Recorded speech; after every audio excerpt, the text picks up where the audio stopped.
I bet you can hear that. I'm happy you're happy, but you have to purr so loudly? Today's dumpster find is 1963's Day of the Triffids, otherwise known as Invasion of the Triffids. Well, they didn't change the whole title, just one word. Maybe that means the movie's only partially cursed.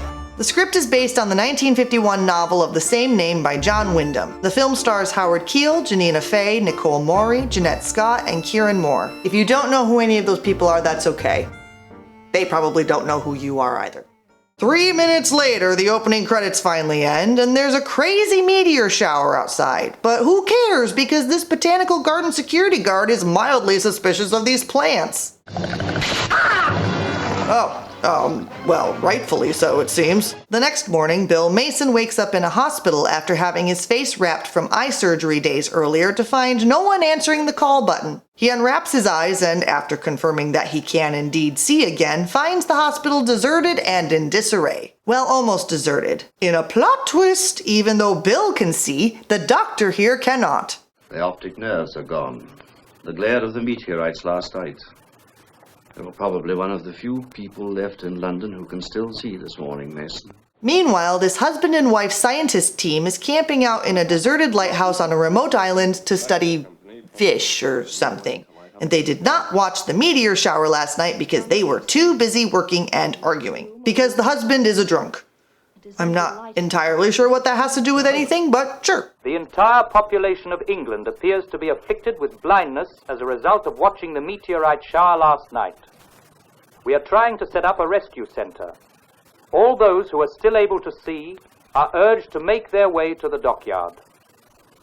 Urgent warning.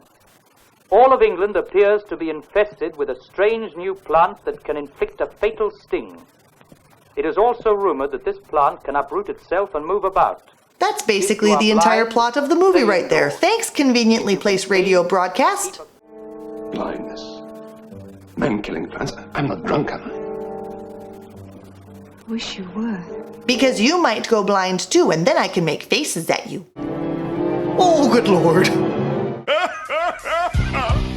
Shut up, Audrey, too. Bill Mason is wandering the streets of London, along with a bunch of blind people randomly trying to feel their way around because blindness or no blindness, that beer at the pub is not gonna drink itself. The one train that is running went blind as well, apparently, because it goes to pieces once it gets to the station. More chaos ensues, but Bill finds Susan, who can also see because she was running away from boarding school by hiding in the luggage bin and never saw the meteors. Bill, it turns out, is a sailor, and he takes Susan with him as they head for his ship. Alright, who is smoking while building the set? They find an abandoned car on the bridge and drive until they get stuck in the mud. While searching for rocks in the foggy woods that couldn't possibly be hiding anything nefarious, Susan narrowly escapes, pursued by a Triffid. However, they are still stuck in the mud and the shrubbery is coming!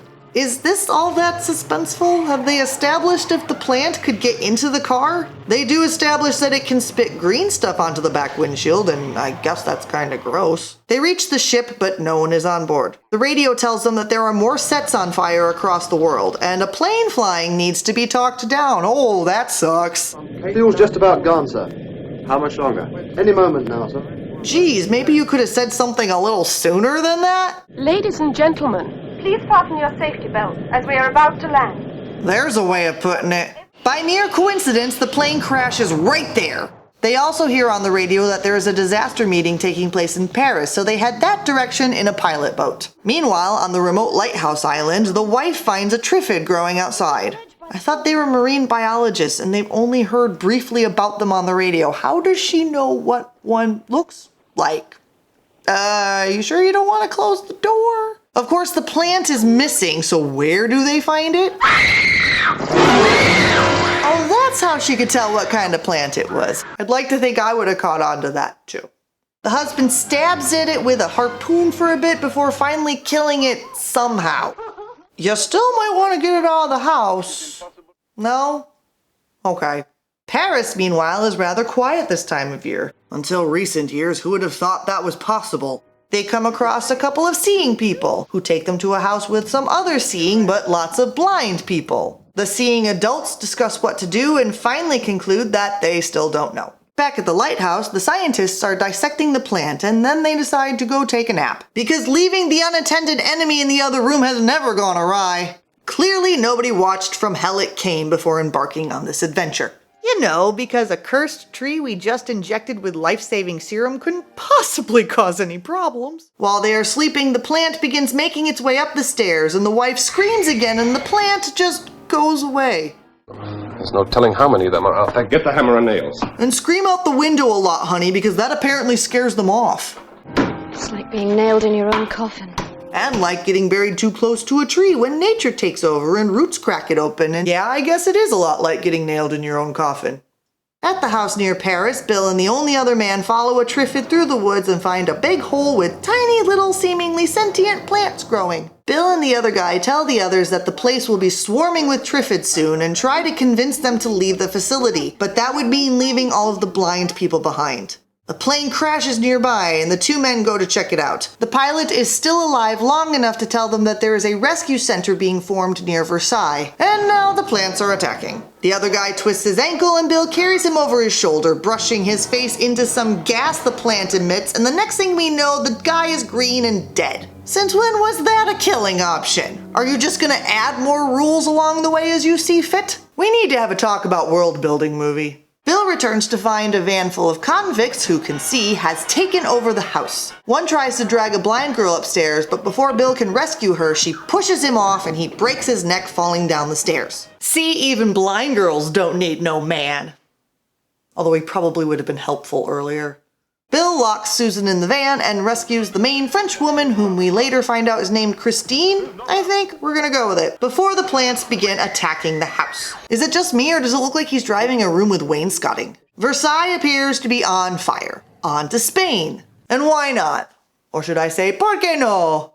Spain is also deserted, but that doesn't keep Bill and Christine from a little light flirting. They find a blind couple expecting a baby, which naturally complicates things. To protect them from the Triffids, Bill rigs the fence around the house into the world's biggest bug zapper.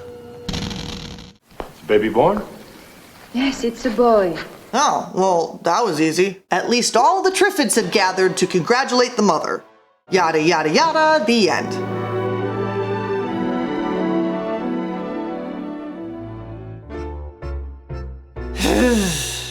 So back to the age-old question of why is this movie in the dumpster? Unlike most dumpster finds, this one does not suffer from many of the typical shortcomings. For the era, the acting, camera work, and other technical aspects are decent enough. Admittedly, it's just kind of a strange premise, and the film itself, in efforts to deviate from the original novel's themes of British politics, technology as a societal downfall, and polygamy, the script kinda had nowhere to go. Hell, that whole scientists trapped in a lighthouse subplot? That was added after the film was finished because they discovered that the film was only 57 minutes long. They literally filmed that whole storyline just to take up time. I wonder if this novel was written before or after Roger Corman filmed Little Shop of Horrors. Okay, so Day of the Triffids was written in 1951. Roger Corman's Little Shop of Horrors was released in 1960, so maybe it inspired Little Shop? No, according to Wikipedia, because we know that's always right, may have been inspired by the Arthur C. Clarke 1956 short story The Reluctant Orchid, which was inspired by H.G. Wells' 1905 story The Flowering of the Strange Orchid.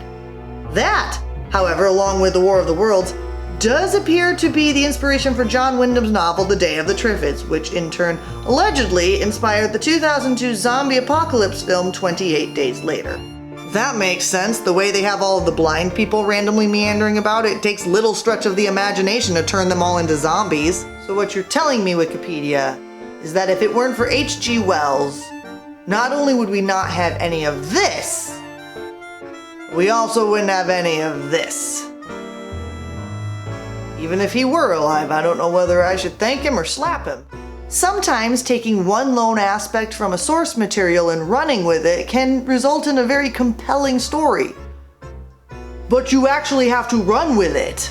Much like its lead characters, this movie just kind of meandered around the entire time trying to find ways to kill an hour and a half. Rogue plants and everyone's blind. The rest will just write itself, won't it? Strangely enough, though, this is not the only adaptation of John Wyndham's novel. The book also inspired 3 radio drama series and 2 television series. Unlike this film that needed to take up more time, those adaptations needed more time. Does that make them better? I don't know. All I know is this one was kind of boring, so maybe don't bother. Please help yourself to my purse.